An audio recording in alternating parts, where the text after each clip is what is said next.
울산에서의 평화로운 시작. 안녕하세요. 제 이름은 민지입니다. 저는 대한민국 남동부에 위치한 울산에서 태어나고 자란 평범한 30대 여성입니다. 울산은 예로부터 공업도시로 잘 알려져 있지만 제가 어린 시절을 보낸 동네는 대규모 공장들보다는 작은 시장, 오래된 골목, 그리고 평범한 이웃들로 가득한 조용하고 아담한 곳이었습니다. 아버지와 어머니는 울산 시내에서 전통 한지 제작 공장을 운영하며 늘 바쁘게 지내셨지만 한 번도 저와 동생에게 부족함을 느끼게 하시지 않으셨죠. 저희 집은 대대로 울산에서 살아온 집안이라 이른 아침 장터에서 들려오는 상인들의 목소리, 푸근한 이웃 아주머니들의 인사, 저녁이면 동네 골목을 뛰어노는 아이들의 웃음소리 등 익숙한 풍경이 늘 곁에 있었습니다. 울산은 산업도시답게 외지에서도 많은 사람들이 들어와 살고 있지만 우리 동네만은 고향 같은 포근함이 있었습니다. 아버지의 공장은 계절에 따라 다른 색의 종이가 쌓여 있었고 저는 가끔 아버지를 도와 종이 묶음을 정리하거나 엄마가 해주는 간식을 먹으며 공장 구석구석을 뛰어다니곤 했습니다. 바쁜 일상 속에서도 가족은 언제나 함께였고 매주 주말이면 온 가족이 모여 식사를 하며 서로의 일주일을 나누는 시간이 소중한 일상이었습니다. 어릴 때부터 부모님의 무한한 사랑과 신뢰를 받으며 자라왔기에 세상에 거칠 것이 없다고 생각했고 미래는 언제나 평탄할 거라 믿었습니다. 학교에 가면 친구들과 즐겁게 뛰놀고 방과 후엔 시장길을 따라 집까지 걸으며 울산 특유의 바닷바람을 맞으며 이런저런 상상을 하곤 했죠. 시내 너머로 보이는 태화강의 푸른 물결과 높은 공장 굴뚝에서 올라오는 연기마저도 저에겐 일상의 한 부분이었습니다. 특히 명절이면 친척들이 다 함께 모여 한지로 직접 만든 전통 등불을 밝히며 집안을 환하게 비추던 따스한 기억이 아직도 생생합니다. 그럴 때마다 울산이라는 도시가 단순히 공업만 발달한 곳이 아니라 역사와 정이 흐르는 삶이 스며 있는 공간이라는 걸 마음 깊이 느끼곤 했습니다. 남들이 보면 평범하다고 느끼는 가정이지만 저에게는 가장 특별했던 울산의 집, 가족, 이웃, 그리고 아버지의 공장 이 모든 것이 한데 어우러져 제가 어떤 어려움도 두렵지 않게 당당하게 살아갈 수 있는 힘의 원천이 되어 주었습니다.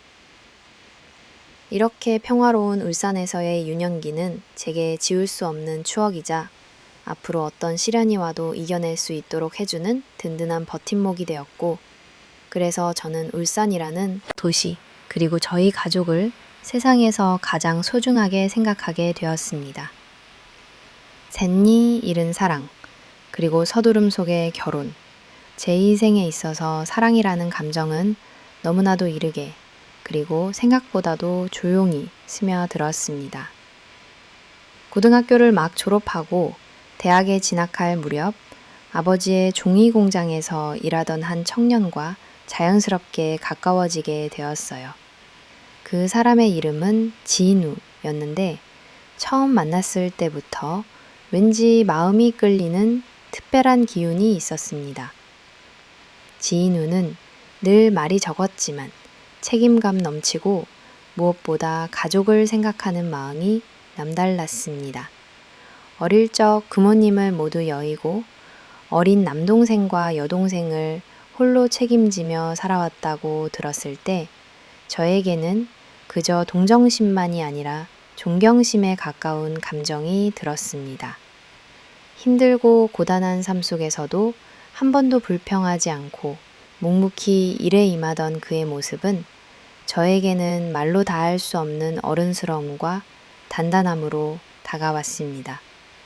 공장에서 부모님이 진우를 가족처럼 챙기시긴 했지만 저는 진우를 정점 한 남자로서 보게 되었고 어느새 마음속에 자리 잡은 이 감정은 이미 사랑으로 변해 있었습니다. 처음에는 서로의 마음을 확인하는 데에도 시간이 걸렸습니다. 부모님의 눈치를 보며 몰래 쪽지를 주고받고 공장 뒷마당에서 조용히 이야기를 나누던 시절이 그립기도 하네요. 아마도 저의 첫사랑이었던 진우랑의 일상은 지금도 돌아보면 아련한 영화 속 장면처럼 제 마음을 따뜻하게 해줍니다. 하지만 이런 조심스러운 연애가 오래 지속될 리는 없었습니다. 어느 날 저와 진우가 함께 공장 근처 카페에서 나란히 앉아있는 모습을 어머니께서 우연히 목격하시게 되었죠. 그날 저녁, 집안은 조용하지만 무거운 공기로 가득 찼고 부모님께서 저를 따로 부르셔서 조심스럽게 물으셨습니다. 아직 사회 경험도 많지 않고 미래에 대한 걱정보다는 오직 사랑만 믿고 행동했던 것 같아요. 당시의 저에게는 세상의 모든 조건과 반대가 아무런 의미가 없었습니다. 저는 부모님께 제가 진우를 사랑하고 그 사람과 함께라면 어떤 어려움도 견딜 수 있을 것 같다고 말하며 부모님의 품을 떠나 스스로 새로운 인생을 시작했습니다. 결혼식은 정말 소박했습니다. 부모님께서 허락하지 않으셨기에 저희는 울산이 아니라 인근 도시 대구에서 소수의 친구와 친지를 모시고 결혼식을 치르게 되었습니다. 화려한 드레스나 웅장한 결혼식장은 없었지만 오히려 그 시간이 더욱 진실되고 소중하게 느껴졌습니다. 그 순간 행복하다고 느꼈던 저의 미소가 사진 속 어색한 모습으로 남아있네요. 이른 사랑과 서둘러 시작한 결혼이었지만 그때는 아무것도 두렵지 않았습니다. 오직 진우와 함께라면, 그리고 저 두 사람의 마음이 변치 않는다면 어떤 역경도 함께 헤쳐나갈 수 있을 거라 믿었으니까요. 아마도 지금 돌아보면 참 철없고 무모했던 나날이었지만 그때로 다시 돌아가도 아마 같은 선택을 했을 것 같습니다. 그와의 정리를 향한 가족의 반대에 맞서다. 부모님께 내가 진우 오빠와 결혼하고 싶다고 말씀드린 순간 평생 처음 보는 진지함과 단호함이 부모님의 얼굴에 나타났다. 처음에는 그저 걱정이겠거니 시간이 지나면 내 진심을 받아주실 줄 알았다. 하지만 아버지와 어머니의 표정, 그리고 단호한 목소리를 들으면서 나는 지금까지 경험하지 못한 큰 벽에 부딪혔다. 어머니께서는 내 손을 꼭 붙잡고 말씀하셨다. 진우 오빠와의 만남을 완전히 금지당한 것은 아니었지만 부모님은 적극적으로 두 사람을 떨어뜨려 놓으려 하셨다. 합리적인 근거들을 내세우셨지만 결국에는 우리 딸이 어떤 고생이라도 하지 않고 누구보다 행복하게 살길 바란다는 부모님 특유의 깊은 사랑에서 비롯된 반대라는 걸 나는 느낄 수 있었다. 그 무렵부터 부모님과의 대화는 갈수록 팽팽해졌다. 학교를 마치고 집에 돌아오는 길마다 친구들을 만나도 마음 한구석이 불편하고 쓸쓸했다. 어릴 때처럼 무조건적으로 부모님의 품에서 모든 걸 의지하기만 했던 나였지만 이번만큼은 처음으로 부모님의 뜻에 순응할 수 없다는 걸 뼈저리게 느꼈다. 밤마다 혼자 방에 앉아 정말 내가 너무 이기적인 건 아닐까 고민했지만 사랑하는 사람과 함께하는 미래를 포기할 용기는 나지 않았다. 진우 오빠 역시 부모님의 반대 소식을 듣고 미안하다며 눈시울을 붉혔다. 양가 가족의 만남도 이루어지지 못했고 아버지께서는 아무것도 가진 것 없는 청년에게 내 딸을 맡길 수 없다며 한동안 나를 외면하셨다. 친척 어른들도 걱정 어린 눈빛으로 바라봤고 친구들마저도 조금 더 생각해보라며 나를 말렸다. 가끔은 혼자 골목길을 걷다 눈물이 쏟아지기 일쑤였다. 하지만 그럴수록 오히려 오빠와의 사랑이 단단해지고 서로를 더 깊이 이해하게 되었다. 몰래 만나던 밤, 같이 걷던 강가에서 손을 꼭 잡고 했던 다짐, 아버지의 단호함, 어머니의 눈물, 집안 안팎의 수근거림, 그리고 나 자신을 향한 불안과 두려움. 이 모든 것을 견뎌내려면 나 또한 이전보다 훨씬 성숙해져야 했다. 방으로 찾아오셔서 조용히 말씀하셨다. 그렇게 오랜 신경전 끝에 결국 나는 부모님의 축복은 받지 못했지만 오빠 곁에 서기로, 내 삶의 선택을 온전히 받아들이기로 결정했다. 인생에서 가장 힘들고도 뜨거운 시기였지만 그만큼 내 인생의 우선순위와 가치관이 또렷해진 순간이기도 했다. 어려운 시작, 부부가 하나 된 동행. 부모님의 반대를 무릅쓰고 진호 오빠와 결혼을 강행한 뒤 우리의 새로운 삶은 영락없이 고된 길의 연속이었다. 화려한 결혼식도 풍족한 신혼집도 없이 우리는 대구의 낡은 원룸에서 조촐하게 신혼생활을 시작했다. 밖에서는 늘 씩씩한 얼굴이었지만 막상 집에 들어오면 두려움과 현실의 벽이 더 높게 느껴졌다. 첫 달 살림은 생각보다 훨씬 팍팍했다. 오빠는 낮에는 동네 소규모 소방업체에서 일하고 밤에는 대리운전을 뛰며 하루에 2~3시간 겨우 눈을 붙였다. 나 역시 대학을 휴학한 채 식품마트의 아르바이트와 공사장 도시락 배달까지 하며 집안 살림에 힘을 보탰다. 고단한 나날의 연속이었지만 함께 밥을 먹고 서로 손을 꼭 잡아주는 짧은 시간마저 우리에게 소중한 위로였다. 금전적인 어려움은 물론 정서적으로도 외로움과 불안함을 매일 느낄 수밖에 없었다. 때론 내가 부모님의 품을 떠나 이토록 힘든 길을 택한 것이 맞았던 걸까? 라는 후회가 밀려들기도 했다. 하지만 그렇게 지치는 밤이면 오빠는 항상 우리 지금 당장은 힘들지만 언젠가는 꼭 이 고생 끝에 보람을 되찾을 거야. 나랑 함께라면 못 견딜 일 없어.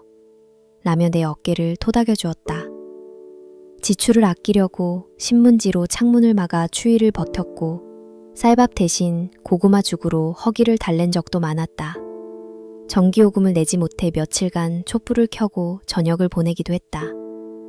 그래도 그 시절 서로를 바라보며 아직 우리에겐 내일이 남아있다는 믿음이 가슴 깊이 자리 잡았다. 부부싸움도 없지 않았다. 사소한 감정이 폭발할 때면 어린 내가 속상해 아파트 복도에서 혼자 눈물을 훔친 적도 있다. 그럴 때마다 오빠는 조용히 나를 안아주고 함께 울어주었다. 부부라는 건 같이 웃고 같이 우는 거야. 우리 누구보다 단단해질 거야. 라고 말해주는 그 말 한마디에 다시금 힘이 났다. 친정 부모님 생각이 안 날 수는 없었다. 힘겹게 살다 보니 가끔은 죄송한 마음과 그리움이 몰려와 눈물이 쏟아졌다. 그래도 우리가 언젠가 잘 살게 돼서 멋진 모습으로 부모님을 꼭 다시 찾아가자며 둘이 서로를 위로했다. 3년이라는 시간 동안 참 많은 일이 우리의 부부에게 닥쳐왔다. 진우 오빠의 동생들이 대학을 졸업해 자립하게 되었고 그 덕에 오빠는 조금 더 마음의 여유를 가질 수 있었다. 생활이 조금씩 안정될 무렵 나는 처음으로 우린 정말 부부구나, 부모님 품이 아닌 우리가 서로에게 집이 되어가는 중이구나 라는 걸 깨달았다. 이따금씩 집에 작은 꽃화분 하나를 드리거나 남은 돈으로 새벽시장 만두를 사서 둘이 나눠 먹는 사소한 기쁨도 누리게 되었다. 매일 밤이 지날 때마다 비록 가진 것은 많지 않아도 우리 둘의 손을 맞잡는 마음만큼은 조금도 가난하지 않았다. 그리고 이 고생이 언젠가 아름다운 추억이 되리라 믿었다. 그렇게 매일매일 희미하지만 단단한 믿음으로 서로의 삶을 버티며 우리는 세상으로부터 온전히 오롯한 우리만의 가족을 만들어 나가기 시작했다. 마음의 전환, 그리고 가족과의 화해. 우리 부부는 결혼 후 3년이라는 시간을 서로를 의지하며 하루하루 버티듯 살아왔습니다. 경제적으로나 정서적으로, 때론 사회적으로도 외됨을 느끼게 만드는 여러 시련이 있었지만 우리는 서로만 바라보며 천천히, 아주 천천히 앞으로 나아갔습니다. 그렇게 버틴 시간들이 쌓이자 어느새 힘겹던 시절도 조금씩 여유의 조짐을 보이기 시작했습니다. 진우 오빠의 남동생과 여동생도 사회에 나가 각자의 길을 찾아 나갔고 오빠 역시 동생들에 대한 책임감의 짐에서 어느 정도 벗어날 수 있었습니다. 나는 항상 마음 깊은 곳에서 부모님에 대한 그리움과 죄책감을 지울 수 없었습니다. 오랜 시간 반대에도 불구하고 부모님 곁을 등지고 선택한 결혼이었기에 그 결정의 후회는 없었지만 부모님이라는 든든한 울타리 안에서 나왔던 내 모습이 자꾸 떠올랐습니다. 그렇다고 하루아침에 다시 연락할 용기는 쉽게 생기지 않았습니다. 혹시라도 부모님이 아직 나를 용서하지 않았을까? 내가 너무 무모하게 상처만 남긴 것은 아닐까? 걱정이 많았습니다. 그러던 어느 날 진우 오빠가 조심스럽게 말을 꺼냈습니다. 우리 이쯤에서 내 부모님을 한번 찾아뵐 때가 되지 않았을까? 엄마 아버지가 얼마나 널 걱정하셨을지 생각하면 아직도 마음이 아파. 사실 나도 오빠의 입을 빌려서라도 부모님과 다시 만남을 바라고 있었던 터라 그 말 한마디에 눈물이 왈칵 쏟아질 것만 같았습니다. 두려움과 설렘이 동시에 밀려왔죠. 집 앞에 도착하니 어린 시절 뛰놀던 골목길과 익숙한 문간방이 여전히 그곳에 있었습니다. 초인종을 누를 때 손끝이 덜덜 떨 그리움 때문에 한 번 더 마음을 다잡았습니다. 문이 열리자 어머니가 저를 보고 잠시 얼어붙으셨습니다. 하지만 이내 두 팔을 벌리며 저를 껴안아 주셨고 아버지는 묵묵히 서 계시다 살짝 고개를 돌리며 눈시울을 붉히셨습니다. 눈물은 멈출 수 없을 만큼 쏟아졌습니다. 그동안 쌓였던 모든 감정, 오해와 미움, 그리움, 죄송함이 한순간에 무너져 내렸습니다. 어머니는 왜 이리 늦게 왔니? 엄마는 하루도 네 걱정 안 한 적이 없단다 라고 말씀하셨고 아버지는 꼭 붙잡은 손에 미세하게 떨림이 느껴졌습니다. 다 지난 일이다. 네가 괜찮게 잘 산다면 아버지는 그걸로 됐다 라고 말씀하셨을 때 비로소 마음속 짐이 조금은 내려놓아지는 것 같았습니다. 진호 오빠 역시 아버지께 고개를 깊이 숙이며 부족한 저를 믿고 따뜻하게 대해주셨던 은혜를 잊지 않고 앞으로도 민지와 행복하게 살겠습니다. 꼭 허락해 주십시오. 라고 조심스럽게 말했습니다.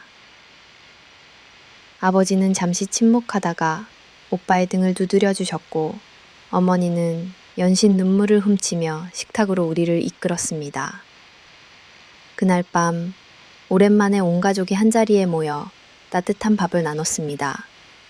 어머니는 우리가 좋아하던 반찬을 가득 차려주셨고 오랜만에 웃음꽃이 피었습니다. 부모님과 오랜 시간 대화를 나누며 그동안의 서운함, 미안함, 그리고 그리움을 조금씩 풀어냈습니다. 식사를 마친 후 아버지는 조용히 내게 말씀하셨습니다. 부모님은 또 한 가지 아버지의 종이 공장으로 돌아와 가업을 함께 이어가길 권유하셨습니다. 솔직히 나는 집과 가까운 곳에서 부모님과 살며 더 많은 시간을 보내고 싶었고 진우 오빠 역시 지금보다 안정적인 기술을 배우고 싶어 했습니다. 우리 부부는 곧장 결정을 내렸습니다. 네 아버지, 저희 꼭 아버지의 일을 제대로 배우면서 함께 살아갈게요. 그 순간 어린 시절 꿈꿔왔던 가족의 온기가 다시금 내 인생에 돌아오는 것 같았습니다. 과거의 오해로 멀어졌던 시간들, 그 서운함과 아쉬움은 따뜻한 포옹과 밥 한 끼로 조금씩 치유되어 갔습니다. 나는 그날 밤 오랜만에 단잠을 잃었고 새벽녘에 창밖을 바라보며 이제야 진짜 어른이 된 것 같다는 생각이 들었습니다. 내 힘으로 선택하고 실패도 경험했으며 결국 다시 돌아오는 용기를 배운 것입니다. 그 후로 우리 부부는 부모님과 더욱 가까운 곳에 집을 얻어 함께 지냈고, 진호 오빠는 아버지 밑에서 공장 일을 딸로서 따뜻함을 아낌없이 베풀어 주셨습니다. 어쩌면 인생에서 진짜 성장이라는 건 실패와 후회, 용기와 화해를 모두 겪어보는 것이 아닐까 싶습니다. 우리 부부가 겪었던 시련과 이별, 그리고 다시 만남과 화해, 그 모든 과정이 저를 더 단단하게 만들었습니다. 이 모든 것이 가능했던 건 비록 늦었지만 가족이라는 울타리가 다시 열렸기 때문입니다. 그 울타리 안으로 다시 들어가게 해준 것에 대해, 그리고 다시 사랑과 신뢰를 회복하게 해준 부모님과 남편에게 엄청난 감사함을 느꼈습니다. 그리고 나는 다짐했습니다. 앞으로 어떤 일이 닥치더라도 가족의 소중함을 잊지 않겠다고. 용서하고 이해하고 다시 손을 잡을 수 있는 용기를 언제나 품고 살아가겠다고. 니냥기띠, 가업을 이어봤다. 그리고 다가온 뜻밖의 시련. 가족과 화해하고 나서 우리 부부의 삶은 한층 안정된 길로 접어드는 듯했다. 어린 시절 익숙했던 집과 다시 가까워졌고, 무엇보다 아버지의 한지 공장에 진호 오빠와 함께 나서게 되면서 나로서는 처음으로 가족의 전통을 제대로 물려받는다는 책임감과 자부심을 느끼게 되었다. 아버지는 가을이 오면 종이 생산이 한창 늘어난다며 진호 오빠에게 기본적인 제조 기술부터 공장 전체의 운영에 이르기까지 꼼꼼히 가르쳤다. 내가 옆에서 지원하며 공장의 행정과 거래처 관리를 맡았다. 어릴 때 장난처럼 만지던 한지가 이제는 내 손으로 직접 시장으로 나가 팔고 새로운 디자인을 개발해서 젊은 세대에게도 어필하는 상품으로 승화시키는 과정은 결코 쉽지 않았다. 하지만 우리 부부는 서로를 격려하며 새벽과 밤을 가리지 않고 일했다. 아버지의 신뢰 아래 우리는 과감하게 생산량을 늘리고 최신 기계를 도입하며 한지 공장의 규모를 2배 가까이 키웠다. 지역 문화센터와 협업해 한지공예 체험 프로그램도 운영하면서 공장은 점차 울산에서 손꼽히는 지역 명물로 자리매김했다. 그렇게 몇 해가 흘러 우리 가정에도 더욱 밝은 소식이 찾아왔다. 첫 아이가 태어나면서 집안 분위기는 한층 더 화기애애해졌다. 어머니는 손주를 보며 행복한 미소를 지었고, 아버지는 우리가 함께 힘을 합쳐 이 공장을 지켜왔으니 이젠 손주도 이 고장의 역사를 이어가길 바란다며 흐뭇해하셨다.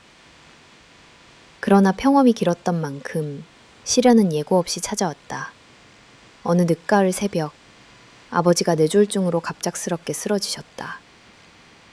내가 공장 사무실에서 회계를 정리하고 있던 찰나 어머니가 허겁지겁 공장으로 달려와 아버지가 의식을 잃었다고 말했다. 급히 구급차를 불러 병원으로 달려갔지만 아버지는 끝내 의식을 회복하지 못한 채 우리 곁을 떠나셨다. 아버지의 갑작스러운 부재는 나와 가족 모두에게 깊은 슬픔뿐 아니라 거대한 책임감을 동시에 남겼다. 어머니는 멍하니 창밖만 바라보며 하루를 보내셨고, 나는 어린 아들을 품에 안은 채 감정의 소용돌이에 빠졌다. 공장 직원들 중엔 아버지와 오랜 세월을 함께한 이들도 있었기에 그들의 상실감도 무거웠다. 나는 직원 한 명 한 명을 찾아가 위로하고 행정적으로도 부모님의 역할을 대체하려 애썼다. 어릴 때부터 함께했던 집과 이웃이지만 그 모든 것이 새로운 책임으로 무겁게 느껴졌다. 그 즈음 공장 운영은 위기를 맞이했다. 예기치 못한 지출과 매출 감소, 부모님 세대의 손님들이 점점 줄기 시작했다. 아버지가 부재한 자리에서 우리 부부는 서로를 붙잡으며 겨우겨우 버텨나갔다. 아이가 자라는 모습을 보며 다시 한번 힘을 내야겠다 다짐했고, 어머니도 서서히 일상으로 돌아와 손주 돌보기에 정성을 쏟기 시작했다. 끝없는 슬픔도 예기치 못한 시련도 결국 우리의 관계를 더 단단하게 만들었다. 무엇보다 나와 진우 오빠 그리고 어머니와 아들은 이제 마음으로 한데 묶인 진짜 가족이 되었다고 느꼈다. 진 장근, 연이은 비극, 아버지의 갑작스러운 세상과의 이별로 마음은 추스르기도 전에 우리 가족에게 연거푸 시련이 밀려들었다. 아버지의 부재가 남긴 허전함과 책임감은 힘겹게 메꾸고자 하루하루를 살아갔다. 진우 오빠는 공장 일에, 나는 아이 돌봄과 집안 살림, 그리고 경영 지원에 온 힘을 쏟았다. 하지만 아버지가 없다는 사실은 가족 누구에게도 쉽게 익숙해지지 않았다. 식사 자리마다 아버지의 빈자리가 눈에 밟혀 어머니는 종종 눈시울을 붉혔고, 나 역시 밤이면 어린 시절 아버지와의 따스한 기억이 자꾸 떠올라 나도 모르게 침대 맡에서 눈물이 쏟아지곤 했다.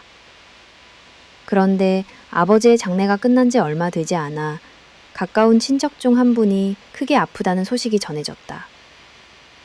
오빠와 나는 병원을 오가며 도울 수 있는 것은 모두 나섰고, 어머니 역시 친척 집에서 밤을 새우며 간호를 도왔다. 한창 공장이 안정되어야 할 시점에 가족 전체가 또다시 상중과도 같은 우울함 속에 눌려 있었다. 당시 아이는 이유 없이 자주 아팠고, 나는 아이 곁에서 밤을 새며 왜 우리 가족에게 이런 일들이 계속 닥치는 걸까? 나는 원망과 좌절에 빠지기도 했다. 심지어 공장도 연이은 악재에 시달렸다. 아버지의 부재로 리더십에 빈틈이 생기고 숙련된 직원들이 미래를 걱정해 타 지역으로 이직하는 일이 잇따랐다.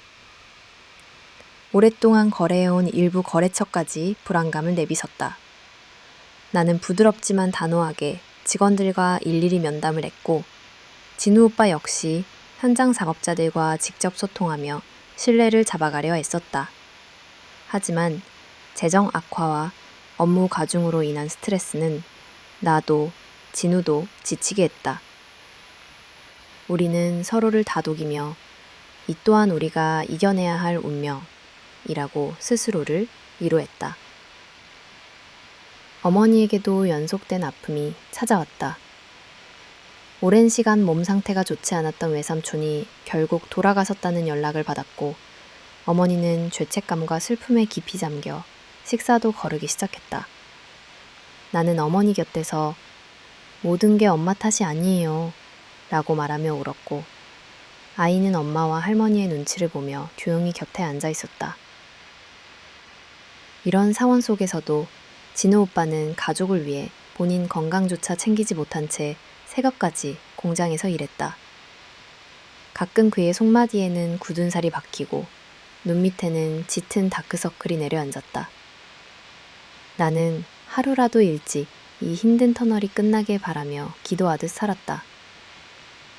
그러던 어느 날 진우가 갑자기 심하게 어지럼증을 호소하며 쓰러졌다. 당장 병원으로 옮긴 결과 과로와 스트레스에서 비롯된 신체적 정신적 탈진 진단을 받았다. 나는 비로소 남편과 가족의 건강이 모든 것의 출발임을 다시 한번 깨달았다. 아무리 가업이 중하고 책임이 무거워도 가족 중 한 명이라도 쓰러지면 모든 게 무너질 수 있다는 두려움이 엄습했다. 하지만 연쇄적 불행 속에서 조금씩 아주 조심스럽게 희망의 싹이 트기 시작했다. 공장 직원 중 몇몇이 이럴 때야말로 우리가 하나 되어야 한다 며 자진해 밤샘 근무를 도맡았다. 친정 가족과 친구들이 번갈아 찾아와 아이를 봐주고 반찬을 챙겨왔다. 오빠가 회복해가는 동안 나는 아이와 어머니를 돌보면서도 공장 경영의 기본적인 부분만 겨우 유지했다. 주변에서 이 집안은 왜 이렇게 굴곡이 많나, 저 젊은 부부가 버틸 수 있을까 걱정하는 소리마저 들렸지만, 이제는 스스로를 불쌍하다고 한탄하기보다는 우리가 함께여서 이만큼 버틸 수 있었다는 사실에 감사함을 새겼다.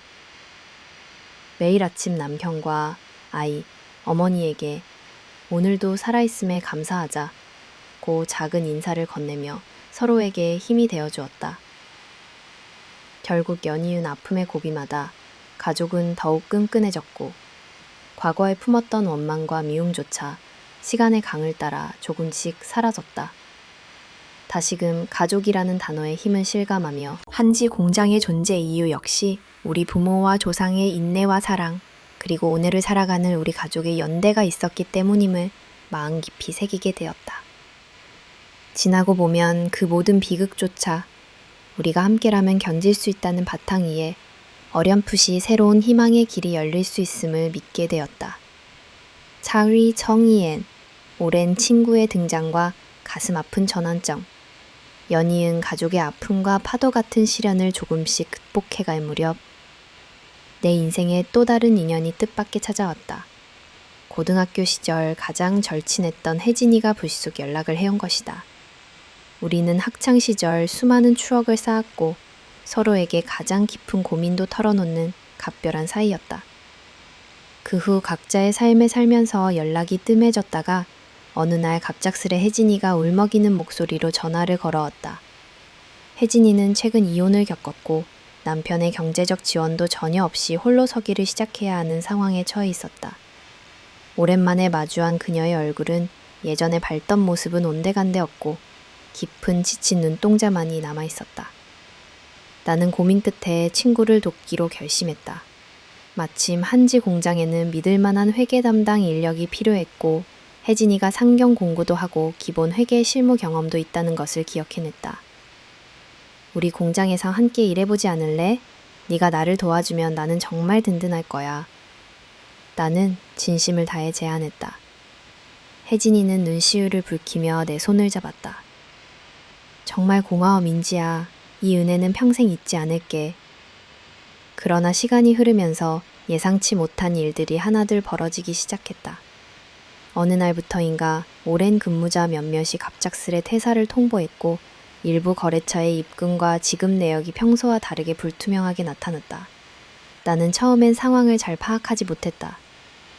혹시 내가 경영에 너무 신경을 못 썼나 자책하며 혜진이에게도 조심스럽게 회계 자료를 다시 검토해달라고 부탁했다.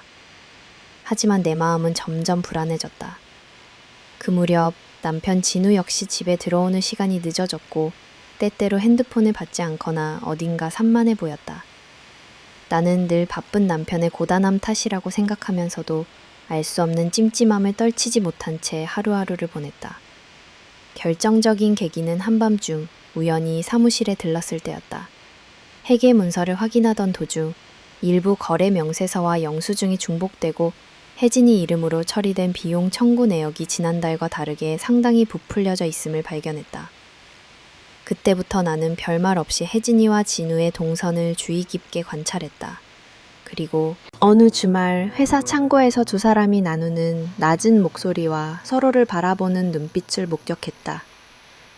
며칠 후 나는 혜진의 핸드폰에서 남편과 주고받은 다정한 메시지를 발견했다.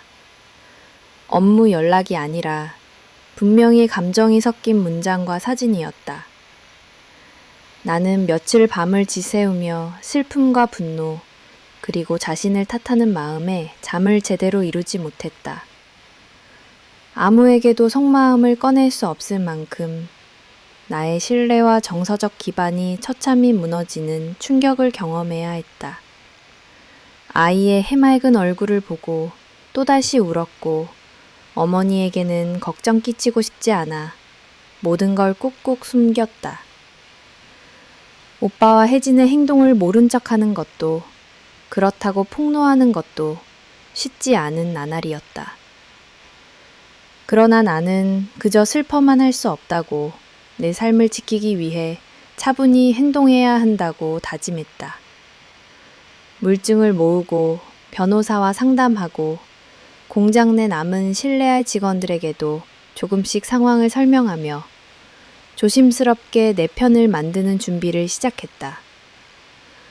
오랜 친구라 믿었던 혜진이와 인생을 함께하겠다 맹세한 남편의 배신 앞에 나의 모든 감정과 일상이 송두리째 무너진 것 같았지만 아이와 어머니 그리고 노동에 땀을 흘리던 선한 직원들을 지키기 위해 반드시 일어나야 했다.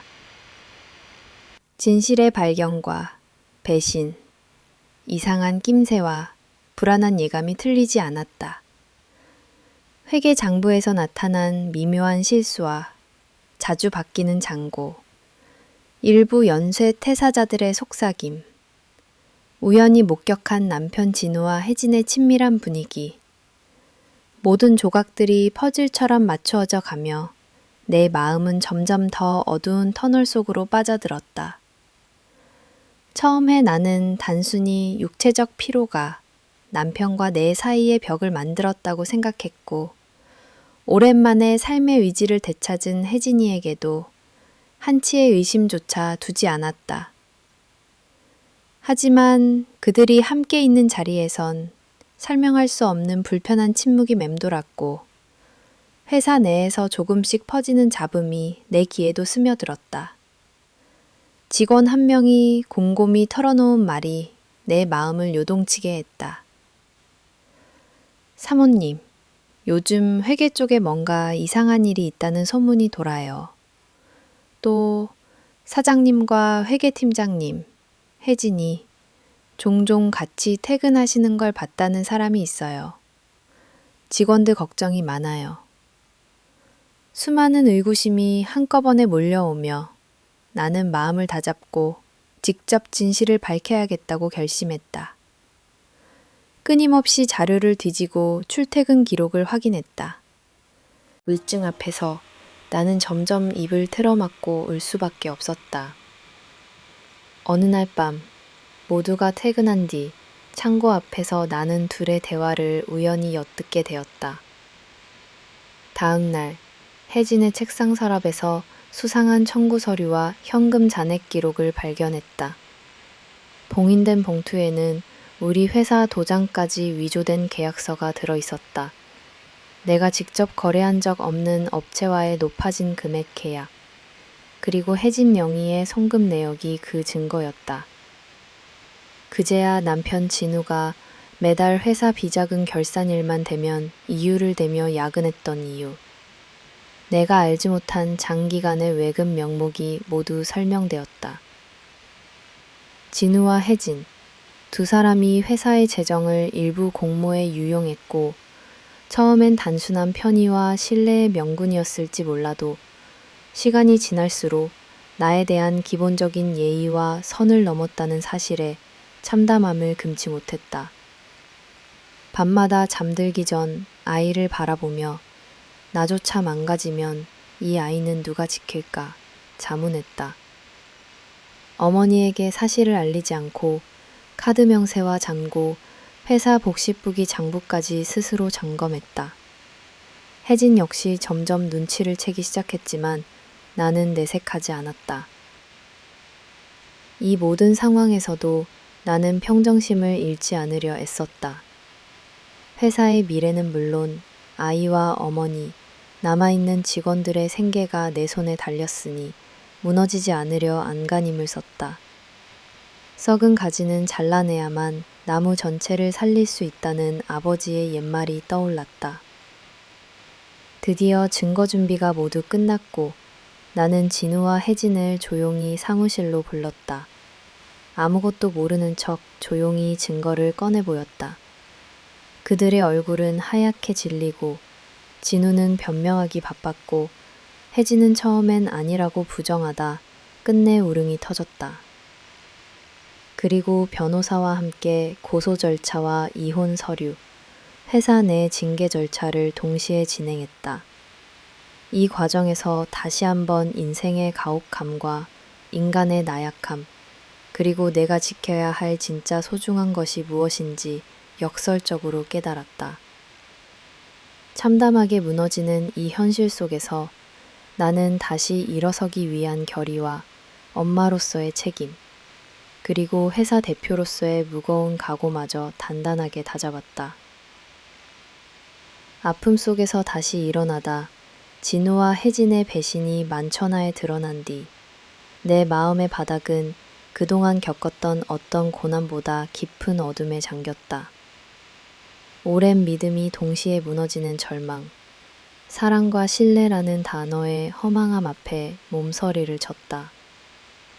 한때는 인생의 반려자임을 믿었던 남편과 가장 든든한 친구라 여겼던 혜진의 진실을 마주하는 순간 움직이고 아이가 잠든 밤마다 주체할 수 없는 눈물을 삼켰다.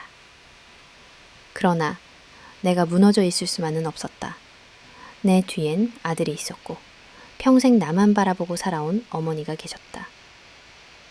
그리고 무엇보다 아버지로부터 물려받아온 가족이 피땀으로 일궈온 한지 공장은 내가 끝까지 책임져야 할 몫이었다. 수많은 밤 잠드는 대신 장부를 정리하고 변호사와 상담하며 차가운 현실과 씨름했다. 몸도 마음도 고단했지만 오히려 그 극한의 고통이 나를 더욱 단단하게 만들어줬다. 나는 법적으로 그리고 회사 내적으로 모든 절차를 하나하나 밟아갔다. 진우와의 이혼, 혜진에 대한 손해배상 청구와 징계, 회사의 재정구조와 거래처를 직접 점검하고 가장 믿은 직원들과 힘을 합쳐 뿌리까지 뒤흔든 불신을 차근차근 복구했다. 부모님, 특히 아버지가 살아계셨다면 어떤 결정을 내렸을지 수없이 상상하며 한 번 더 정직함과 신뢰의 가치를 가슴 깊이 새겼다. 처음엔 모든 것이 두려웠지만 시간이 흘러갈수록 오히려 주도권을 스스로 쥐고 있다는 확신이 새로웠다. 근로자들도 내 아픔을 공감했고 낡은 공장 한 기퉁이에서 새벽까지 함께 일해준 직원들 덕분에 조금씩 희망이 샀떴다. 사람들이 내 뒤에서 수군댔던 저걸 과연 견뎌낼 수 있을까라는 시선도 이제는 오히려 나를 더욱 꼿꼿이 세웠다. 아이 역시 내 변화에 힘을 보탰다. 어느 날 아들이 잠결에 작게 속삭였다. 아픔을 마주하고 그 속에서 다시 일어선다는 게 결코 쉬운 일이 아니라는 것을 온몸으로 체험했다. 나는 내내 두려웠고 의심했고 또 수없이 쓰러졌다. 하지만 봄마다 피어나는 한지 공장의 꽃들과 아름답게 물드는 종이장들 그리고 밤하늘의 별처럼 소박한 희망이 조금씩 내 마음을 채웠다. 내가 다시 일어설 수 있었던 것, 도움을 마다하지 않고 손을 내밀어준 사람들, 그리고 반듯한 삶의 모범을 보여줬던 부모님의 가르침 덕분이었다. 나는 다시 가족과 회사의 중심이 되었고 매일같이 현장을 누비며 한지의 전통을 지켜나가기 시작했다. 이제는 그 어떤 상처도 더 이상 나를 무너뜨릴 수 없다는 자신감이 생겼다. 지난 배신과 쓰라린 시간들은 내 인생의 일부가 되었지만 그 때문에 더욱 단단해질 수 있었다. 나는 아이에게 그리고 내 뒤를 잇는 여성들에게도 말해주고 싶다. 공오리미 전열이도 굴모리마 가족의 응원 그리고 회복의 시작. 진우와 혜진의 배신으로 인해 모든 것이 산상이 부서진 듯 했지만 그 순간에도 나는 혼자가 아니었다. 절망의 나락에서 다시 한번 나에게 손을 내민 건 다름 아닌 동료들과 가족이었다. 그들의 작은 응원과 따뜻한 관심, 가슴 깊이 스민 연대감이 있었기에 나는 비로소 무너진 삶을 한 조각씩 다시 이어나갈 힘은 얻었다. 회사에 큰 위기가 닥친 뒤 많은 직원들이 불안에 떨었다. 하지만 몇 명의 오랜 직원들은 사장님, 저희가 함께 옆을 지키겠습니다. 라는 말로 용기를 주었다. 그 중에는 아버지 때부터 한지 공장에서 일했던 나이 지긋한 기사님, 밝은 에너지로 팀을 이끌던 젊은 대리까지 다양한 사람들이 있었다. 어느 날은 한 직원이 남모르게 집으로 반찬을 챙겨왔다. 사모님, 요즘 식욕 없어 보여서 집밥 생각날 때 언제든 드세요. 그 음식에는 단순한 맛 이상의 의미가 담겨 있었다. 나와 내 가족의 아픔을 함께 나누고 있다는 진심 어린 연대였다. 또 다른 직원들은 야근을 자처했다. 요즘 일손 부족해도 힘내세요. 우리가 있잖아요. 사장님은 공장만 믿으세요.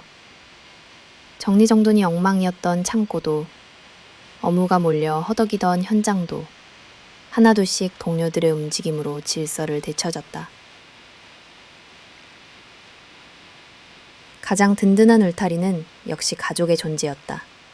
어머니는 내 곁을 한치도 떠나지 않았다. 날마다 아침이면 찬 손을 꼭 쥐고 밖에서는 내가 사장님이지만 집에선 그냥 딸이야. 허물없이 울어도 돼. 라며 다정하게 다독여 주셨다. 가까운 친척도 가끔씩 찾아와 집안일을 도와주고 어려운 법적 문제는 아는 변호사를 통해 상담도 받았다. 함께 울고 함께 일하며 필요할 때는 어깨를 내어주는 동료와 가족이 있었기에 나는 버틸 수 있었다. 이제 나는 동료와 가족, 이웃들에게 받은 신뢰와 믿음을 다시 사회에 환원하고 싶다는 꿈도 품게 되었다. 직원들의 복지를 더 챙기고 필요한 사람에겐 도움의 손길을 내미는 게 내 새로운 목표가 되었다. 가슴 아픈 결말, 그리고 새로운 길, 모든 진실이 밝혀지고 법원에서 판결이 내려지는 순간은 내 인생에서 가장 쓰라린 장면이자 또 한 번의 전환점이었다. 진우는 회사에서 완전히 물러났고 양육권도 나에게 돌아왔다.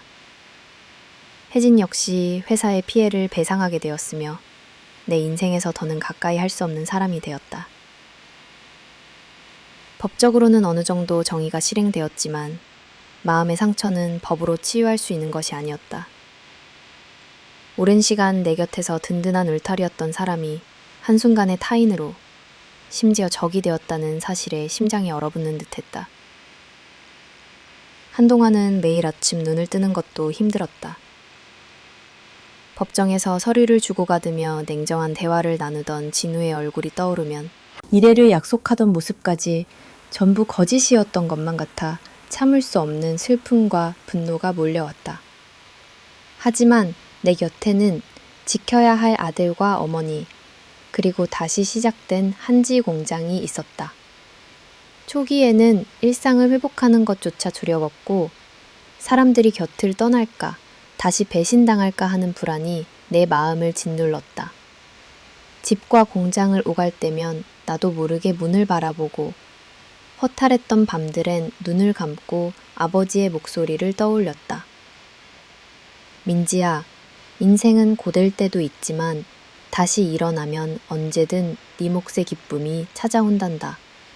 이 말처럼 슬픔을 정면으로 마주보고 삭힌 시간이 조금씩 내게 용기를 주기 시작했다. 내가 겪은 배신과 고통, 그 속에서 배운 가장 큰 교훈은 누구도 나의 삶을 대신 일으켜 세워주지 않는다는 것이었다. 오로지 나 자신과 끝까지 곁에 남아준 가족만이 진짜 의지가 된다는 진리를 뼈저리게 느꼈다. 한지 공장의 일도 마찬가지였다. 예전에는 진우의 어깨에 의지하거나 누군가 해결해 주기를 기다렸다. 하지만 이제 나는 모든 결정을 스스로 내리고 문제에 부딪힐 때마다 나는 충분히 해낼 수 있다고 다짐하며 한 발 한 발 내딛었다. 공장에는 새로운 직원들이 들어왔고 서로 부족한 점을 채우기 위해 매일 소통했다. 나는 누구보다 먼저 출근해 기계 소음을 들으며 하루하루 살아있음을 실감했다. 과거처럼 누군가의 잘못을 탓하거나 외로움에 무너지는 대신 나와 동료, 아들, 어머니와 함께 만들어가는 진짜 가족의 의미를 다시 새겼다. 가끔 지나간 어려움을 돌아보면 왜 내게만 이런 시련이 반복됐을까? 억울함이 밀려오기도 했다. 하지만 그 모든 고통과 실패, 좌절의 시간 위에 지금의 내가 존재한다는 걸 인정하게 되었다.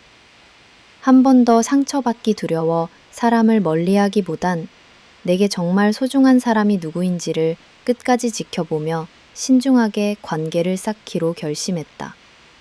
이제 나는 사람에게 조건 없이 모든 것을 내어주기보다 내 자신을 먼저 보호하는 법을 배웠다.